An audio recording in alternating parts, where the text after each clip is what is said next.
ఈ రోజు వీటి పని బట్టేయాలని ఫిక్స్ అయిపోయినా ఇంకా నయం మా హస్బెండ్ చూడలేదు వీటిని.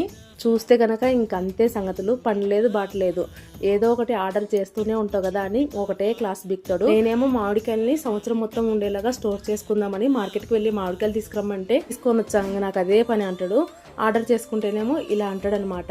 ఇంతకీ వీడియో విషయానికి వస్తే గనక మామిడికాయలని శుభ్రంగా కడిగేసి తొక్క తీసేసి చిన్న చిన్న ముక్కలుగా కట్ చేసుకుని మిక్సీ జార్లో వేసుకోవాలి. అందులోనే కొద్దిగా ఉప్పు పసుపు వేసుకొని మెత్తగా మిక్సీ పట్టేసుకొని ఐస్ క్యూబ్లలో వేసి ఒక 5-6 గంటల పాటు ఫ్రిడ్జ్ లో పెట్టారంటే సెట్ అయిపోతాయి అనమాట. అన్ని బాగా గడ్డగట్టిపోయిన తర్వాత ఫ్రిడ్జ్ లో నుంచి తీసేసి ఇలా డిమోల్డ్ చేసేసుకోవడమే.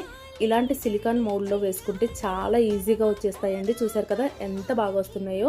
అన్నింటినీ ఇలా ఒక ప్లేట్ లోకి తీసేసుకొని ఇప్పుడు వాటిని ఒక జిప్ లాక్ కవర్ లో వేసేసుకొని మళ్ళీ డీప్ ఫ్రిడ్జ్ లో పెట్టేసుకున్నారంటే సంవత్సరం మొత్తం నిల్వ ఉంటాయి. సంవత్సరం మొత్తం కూడా ఎప్పుడు కావాలంటే అప్పుడు మామిడికాయ పప్పు చేసుకోవచ్చు. ట్రై చేయండి. అలాగే వీడియో నచ్చినట్లయితే ఒక చిన్న లైక్ చేసి సబ్స్క్రైబ్ చేసుకోండి.